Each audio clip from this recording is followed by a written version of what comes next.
Hey there, welcome to episode 58 of the Quaggling Sand audio program. I am your host, Dan Hugo. It is about 4:15 p.m. on Wednesday, December 18, 2024. Not quite as late in the day as have been in the last week or two. Could have done this episode in the morning, which is more in line with the normal production schedule. There were some errands to run this morning, unfortunately. But that's how life is, fortunately. Today, a day in Dublin. That's Ireland.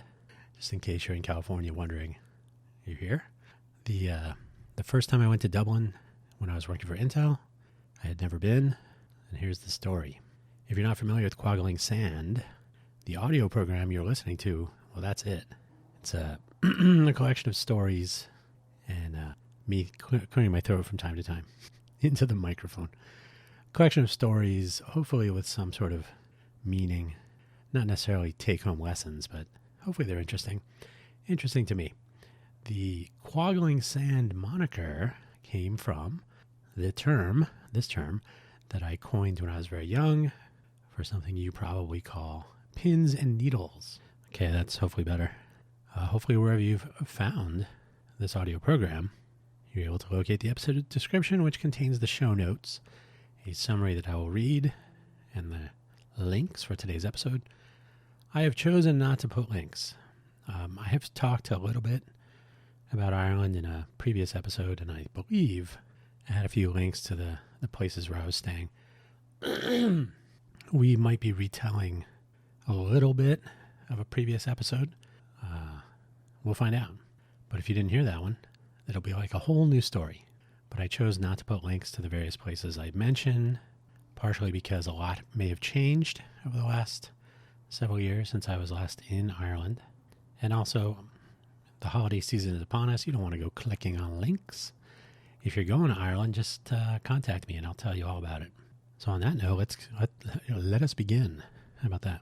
Summary of today's episode. My first trip to Ireland on behalf of my employer, that was Intel, was a one-way ticket, because I had no idea when I was coming back, and a 5-week stay, as it turns out, across 3 hotels and 3 modes of transportation. I think I like the bus, but the train was nice. Oh, and Dublin is the next city I would move to. I wrote, and Dublin is the next city if I have another house fire. Good times. Here is one day there, and it is, in fact, it's not my first day in Dublin, but it is my first outing into Dublin itself. The links are the usual 2, shameless self-promotion, buymeacoffee.com/DanHugo. You don't have to spend any money at either of these. There is no obligation. I use them for shameless self-promotion. The profile page at buymeacoffee.com/DanHugo contains links to all of my audio programs. There is a new feature. I think we're 4 weeks in already, 4 episodes, 5. Do we have episode 4? Buy me an update. It's about 5 minutes. It's over 4 minutes. It's a little micro episode. Go through a couple of the week before things coming up. It's a way for me to announce things that might apply to all of my projects or to some of them. That way I don't have to keep repeating things across projects. Anyway, give it a listen if you want.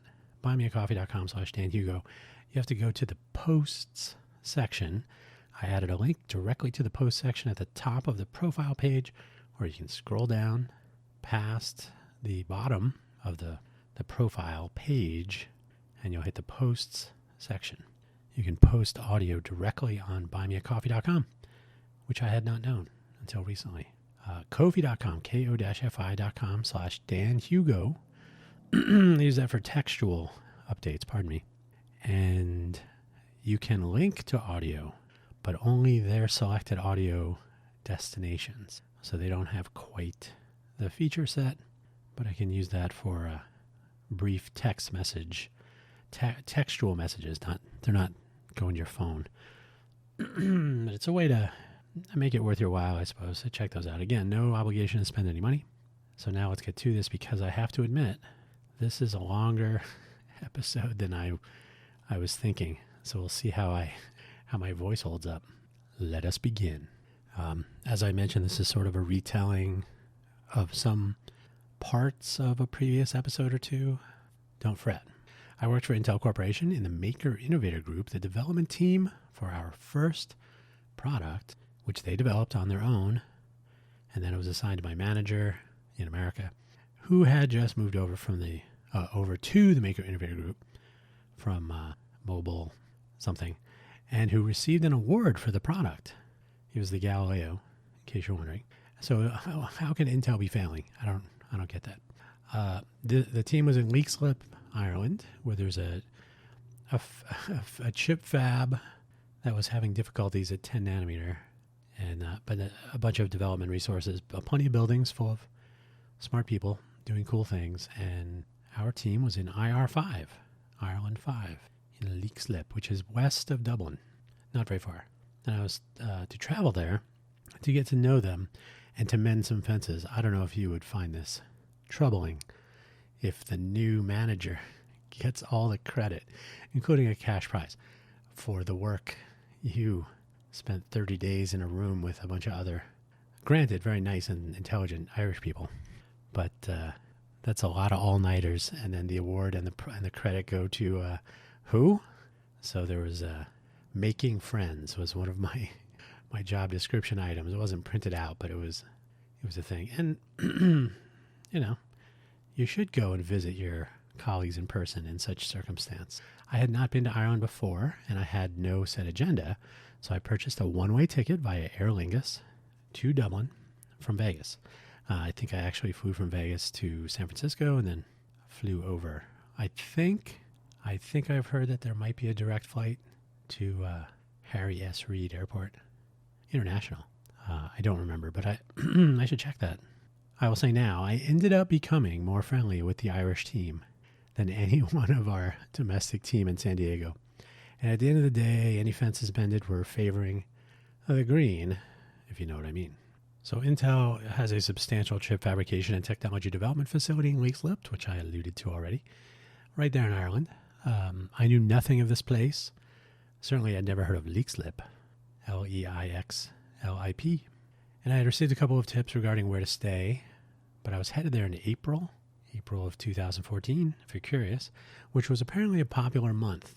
I was unable to book any place for more than a week or two, so I ended up staying in 3 different places. I started off at a giant mansion that caters to golfers near, or I guess in, Maynooth. It looks like Maynooth, Maynooth. Maynooth, which is west of Leixlip, which also happens to be where there is a convenient train stop, which I would take advantage of on the weekend when I went to Dublin. The walk from this hotel, which is really a resort, it's a former, palace. It's rather dramatically decadent. Walking to work was a bit long, and without proper sidewalks and some spots on the road, it was a little tricky. I don't remember if I was walking on the correct or proper side as a pedestrian. Who can say? But I was like, I don't know about this. So I caved and took a taxi to work more than once. I think people would either give me a ride back, or I think there might have been a bus. Maybe I think I could catch the bus. I do not remember. Either way, I was able to make it to work, so that was good. It was not too far. It was a long walk, but not overly far in general. I glanced at a map and a question to the front desk, and it became clear that catching the train to Dublin from Maynooth, Dublin proper, was going to be my goal for the weekend. And so I did. But first, let me tell you of the hotel adventures. Why? Because this helped me, over time, acclimate myself to the Dublin area and getting around Dublin and figuring out how Dublin worked. These are things I would learn over 5 weeks, but I think as I tell a couple of different stories, we can keep this in mind. So after I moved out of Maynooth, I think it was because Easter was fast approaching, so there were reservations for families and golfers. So I found a place in Liffey Valley to the east of Leixlip, still to the west of Dublin, with Leixlip in the middle, Maynooth to the west, Dublin to the east. Yeah, I just said all those things. I looked to the east for my next lodging. I found a room at the Clayton Hotel in Liffey Valley between Leixlip and Dublin. This all sounds very familiar. And with easy access to a Dublin bus, which would take me directly to and from the Intel facilities, See, this is why I'm thinking there must have been a what do you call it? A bus from Minute.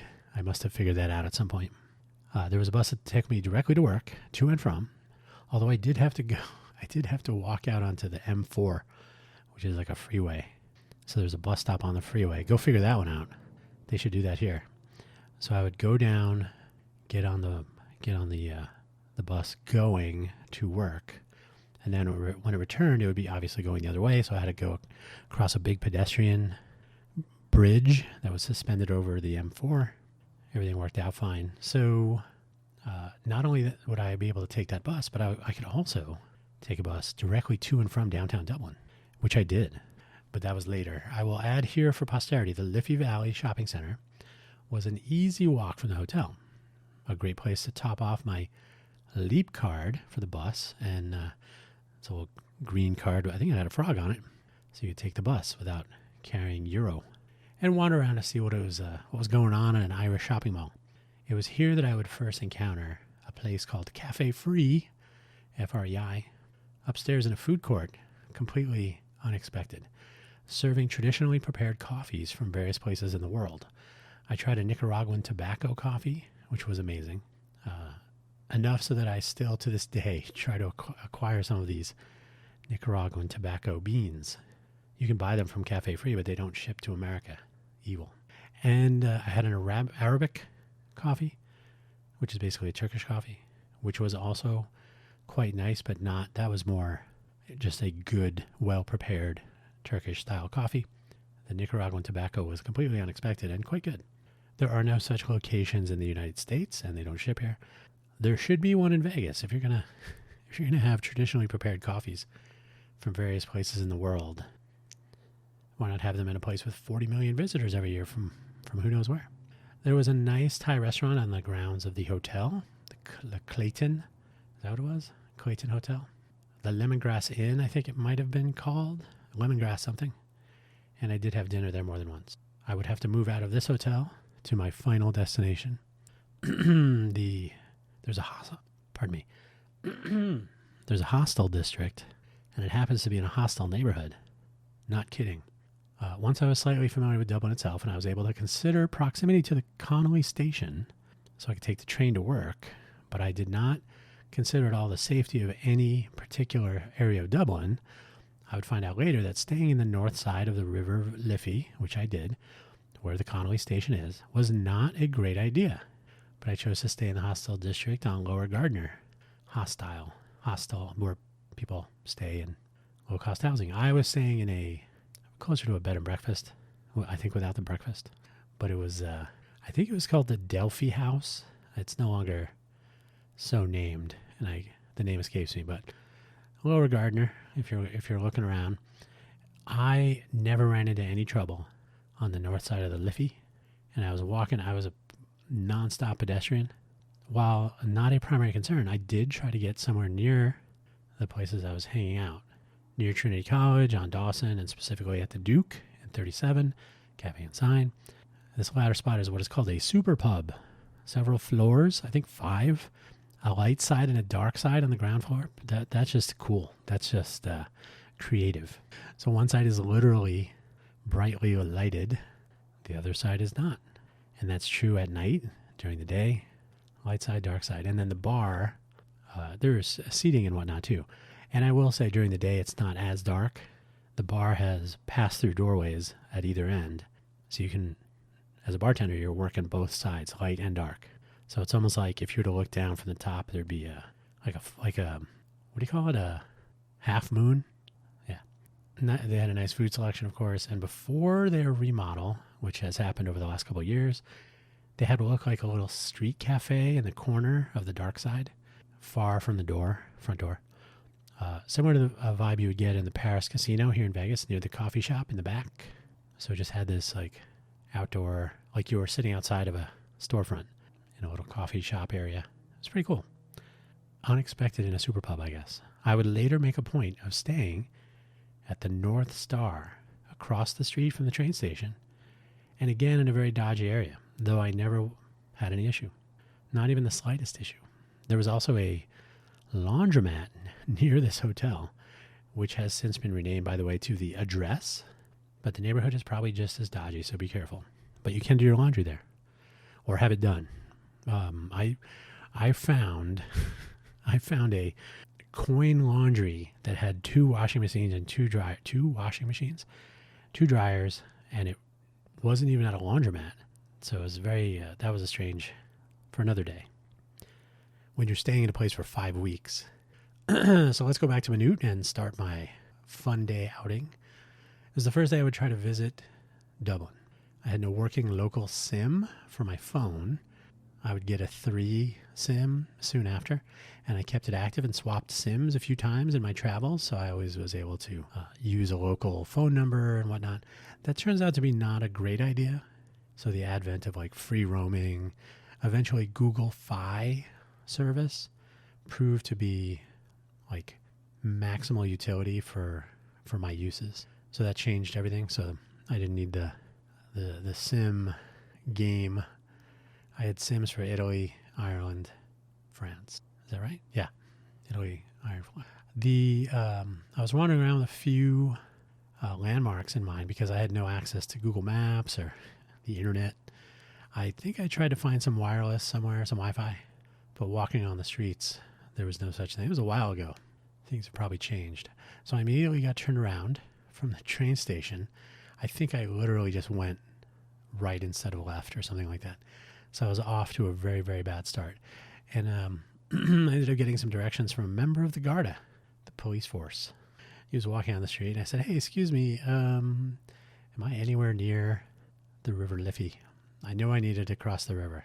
And he was like, "No, you are going in the wrong direction." So he got me turned back around, and I was on my way. The train ride from Maynooth to Connolly Station was not too long. It was, I think I remember it being something, it's maybe 40 minutes, maybe. But I believe the final train leaving Dublin back to Maynooth was at around 10 p.m. That would be important later. I had no concept of the spatial relationships between, say, Maynooth, Leixlip, and Dublin. During this episode, I've given you a better sense than I had then. And this carried over into my wanderings around Dublin on the first day. On that first day, I really had no idea where I was going. I knew where I wanted to go, but I really had no notion of where I was at any given moment.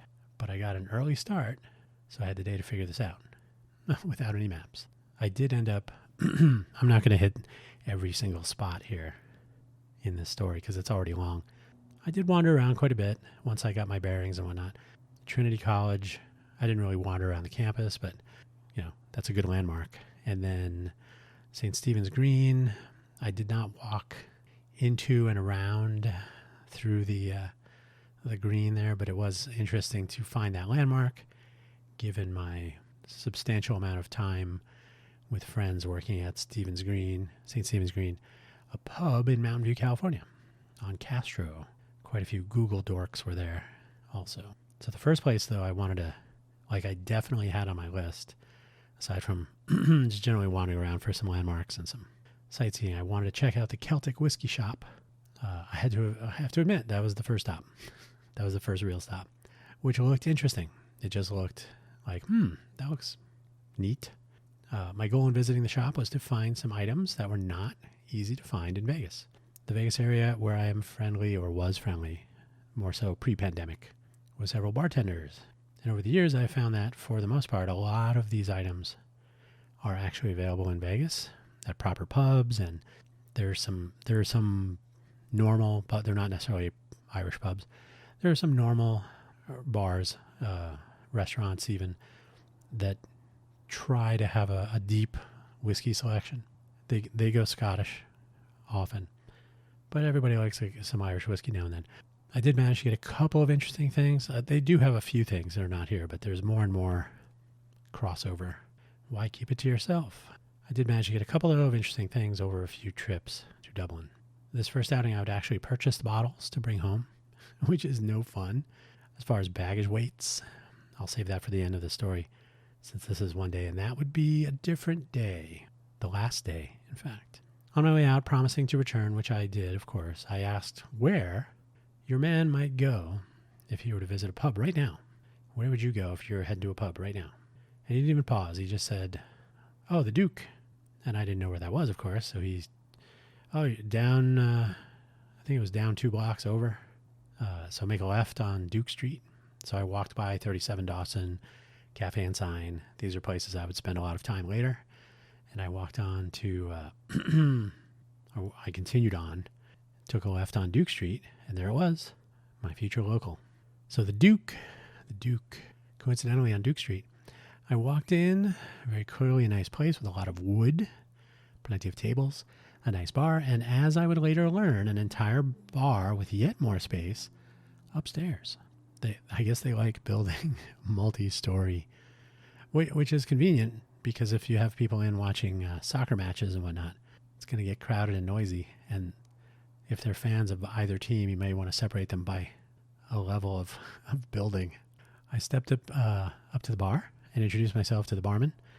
Ian, informed them that I was in for work from America, checking out the local culture and hoping to have a nice regular spot. This ended up working out nicely. Production by Street. Ian, as it turns out, was an amateur boxer. Not for very long, but he had engaged in some amateur boxing and did pretty well. And had been working at the Duke for about, I think, a decade by then. He looked like a little kid, but we are actually about the same age. And he's from Donegal, with the appropriate accent and a fine demeanor. Good man that Ian is. I haven't seen him in a while, but I think he still is. I was having some pints of Guinness, watching the people come and go, people watching, acclimating to the culture, when this man named Duncan pulled up the next stool and introduced himself. We had a chat, and he was curious about America and Intel and Vegas and all this. Sometime in the evening, he asked if I would be interested in checking out some of the other pubs, a bit of an impromptu tour. Now, this wasn't presented as troubling to me. He just said, "So you have you been around to the different places?" I said, "No, I pretty much came here on the advice of the whiskey shop person." And he said, "Oh, we should go check out a couple other places. I'll show you around." Okay, I thought nothing of it, and we were off. So the Duncan crawl. There isn't much to this story. Don't get your hopes up. It ends up being pretty boring, except that it would go on for a couple of hours, probably 3. We departed the Duke and walked along Dawson. I believed we checked out 37. I think we did. But we definitely landed at Cafe and Sign.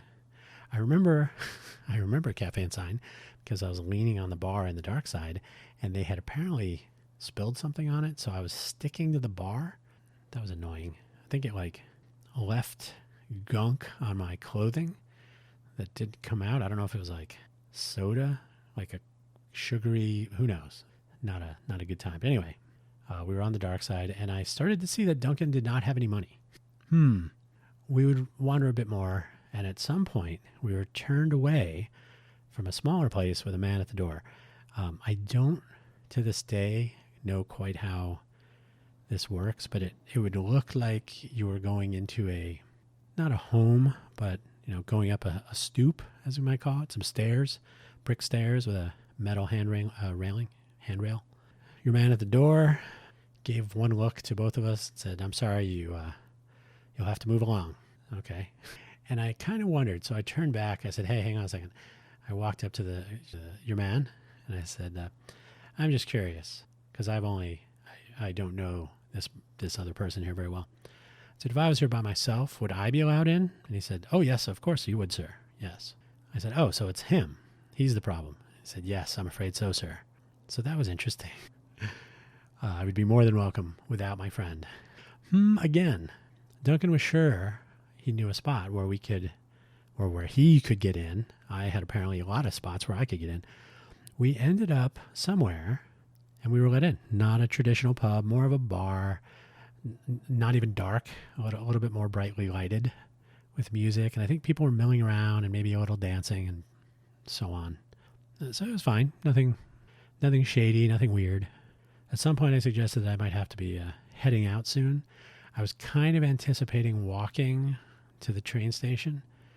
I really had no sense of where I was, so that probably would not have worked. And Duncan, because I knew the last train was at 10 p.m., so I'm looking at my watch, and I said, "I'm going to have to head out." And he wasn't, there was no violence or forcefulness, but he started to make it clear. He was assuring me, and was trying to convince me, quite not forcefully, but just making it very clear that I could just stay at his home.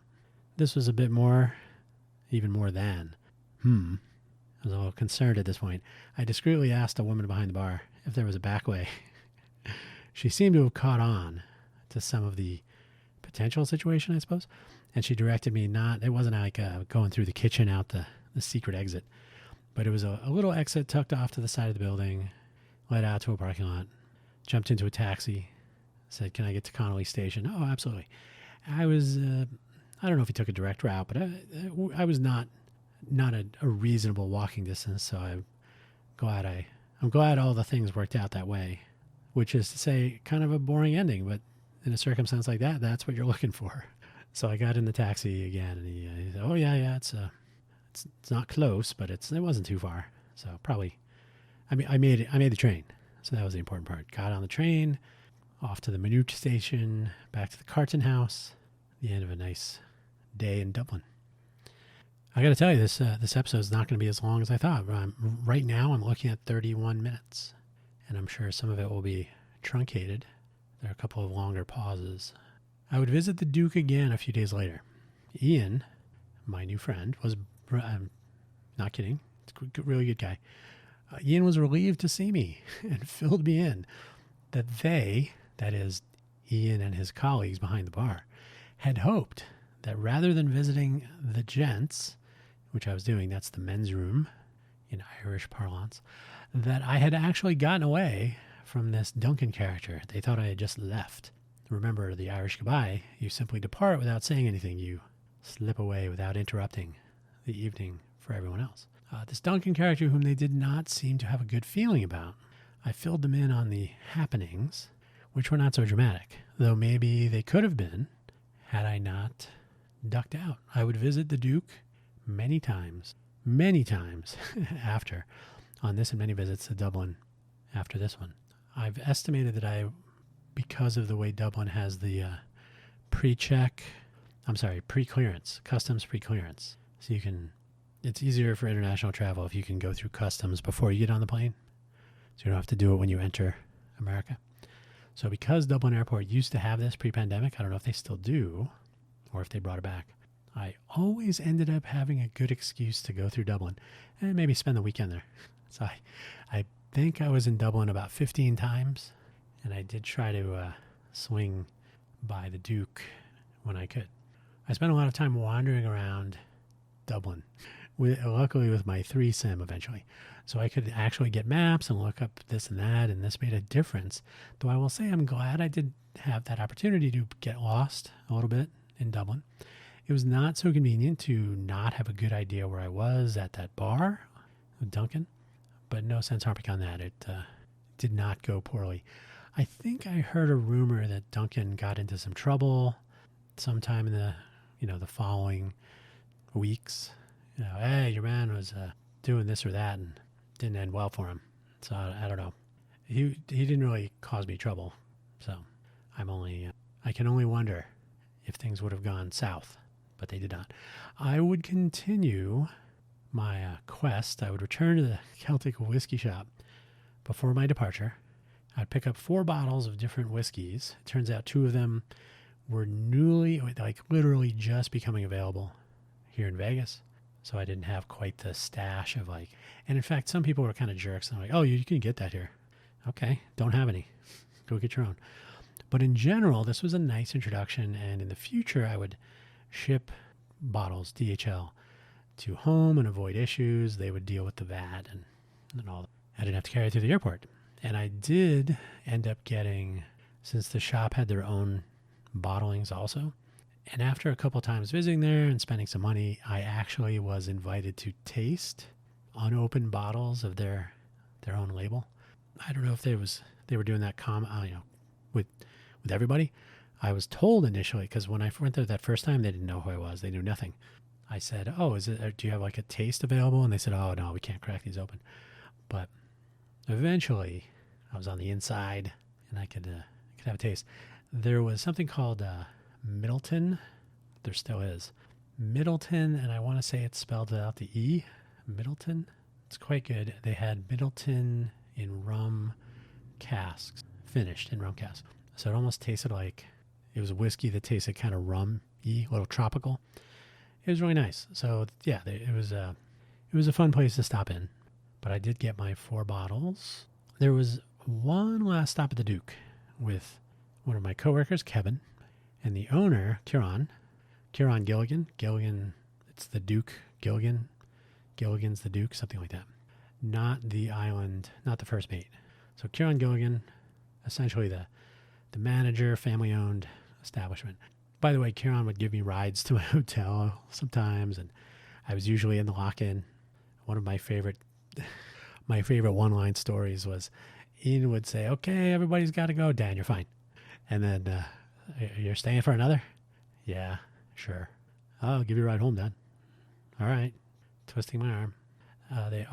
Kieran offered me a seasonal bottle of Jameson. I still have it, thanks to his wife working for the distillery. So as a special label for the, honestly, I don't know. I don't remember what the label is. Oh, St. Paddy's Day, of course, because I was there in April. So I was just after. By the way, I did go to Dublin on St. Paddy's Day, St. Padraig, the following year, I think, the following Paddy's. It was fine. There's really no, nobody's going nuts like here in Vegas. There's all manner of troublemakers out on the streets. So there was that one last stop with Kevin. Kieran offered me this seasonal bottle, and from his wife and from him. So my coworker, after Kieran went away, my coworker says, "Dan, what have you done? I mean, I've seen him give a pint, never a bottle." No, he didn't say that. He said, "Never a bottle of whiskey. You must be a good tipper." So he was convinced I was over tipping, which maybe I was. I don't think so. Because they basically held you, Dan, you're not in Vegas. You don't have to tip on you. We pay our staff a proper wage. You don't have to. So I don't think it was that. I think I was just fun to be around. But the fun was at the airport. My bag was overweight.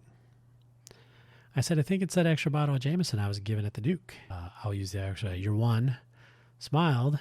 So that's she. She smiled and said, "You're fine." And waved it through. So I guess if you go over with a bottle of Jameson, you're fine. It's been a while. I'll end with this. It's been too long since I've returned to Ireland or done much traveling at all, really. Stupid pandemic. Plus, not working for Intel anymore. I don't really have the business need to travel so much. I will say the learning lessons from my first outing were pretty easy, but useful, and they would apply for all of my travels forward. Know the area. Get your map sorted, analog or digital or combination, but don't just be completely lost wandering around the street. Have a couple of landmarks handy. If you don't have internet access, you can at least get a printed map. That can be done, or have a few landmarks in mind. Have ideas, but don't overplan. In this case, I had no specific date returning home, so I was not really rushed at all. And I didn't really think, okay, today I got to go to the Stevens Green, I got to do the Celtic Way. They were on the list, but there was no particular, so I could enjoy and interrupt my flow, like, oh, that looks interesting. I want to go over there. Not, oh, I must accomplish this list. No such pressure. So no overplanning, no overthinking. A visit to a new place can lead to a constrained experience if you do that. You'll be like, we shouldn't have had that, specific set of that. We could have wandered off the beaten path or off the plan. So yeah, I don't like to, unless it's a business meeting or something, but if you can take some time, just wander around a bit. And this goes without saying, but make connections. Back then, Facebook was the rage. So I connected with many of the people in Ireland via Facebook, some via LinkedIn. I don't really use Facebook anymore, so I would have to see who's still around. You can only stay in touch with people you met in pubs in Dublin for so long, but there are some people I'm still in touch with. A fraction. Nowadays, I would hope there are better ways than Facebook. I think there are. Obviously, a one-way ticket was a little weird. I learned a lot after that first trip regarding travel bookings and accommodations. That Intel let me have free reign over my travel was quite educational, and it was actually fun, mostly. Last point at 41 minutes, and I'm sure that will be less by the time I post-process. I guess the days of carefree travel without so many visa concerns are in the past. I need to get my passport renewed because it has been that long already. I got my passport renewed, or I don't know if it had been. I think it had been expired for too long. So I got a passport to make this first trip. So that was 10 years ago, April. So it's been expired for 7 months. And other stuff to travel to Europe because it's no longer visa free. Asia would be cool. I still have my China visa, which is good until September 2026. I've never been to Australia nor to Africa. However, I believe I will attempt a trip to the South Pole. It might be fun if I can get in. So yeah, my first day in Dublin, it really sounds like it was kind of boring. But don't forget, first time ever wandering around in Dublin, no particular stress or bother. I was able to locate the things I wanted to find on my first outing. I did not get taken advantage of or otherwise kidnapped by anyone. It's nice. And I had the beginnings of some nice interactions with some very nice people. I will say that Ian, I don't know if I mentioned this in my previous discussions about my world travels. Ian, it was my final week. I said, I'm leaving on whatever day it was. So the Saturday before, he said, Dan, I'm taking off. I can't really do Donegal. Dan, I'm taking off on the Saturday. I'm going to take you around to my locals. Really? Yeah, we're going to go to all the pubs here. That's not really Donegal, but it's a little bit more. He's very upbeat, tones and whatnot. So I think we went to 12 pubs. It was good. It wasn't going nuts. It was having a pint. As Dan, he's in from America. Everybody loves Ian. So it was nice. And in my future visits to Dublin, that would come in handy just to have that familiarity. So yeah, it was good. Good times. And if you go over, make sure you mention a bottle of Jameson. You'll be fine. That's all I have to say for now. There'll be other such stories. Take care.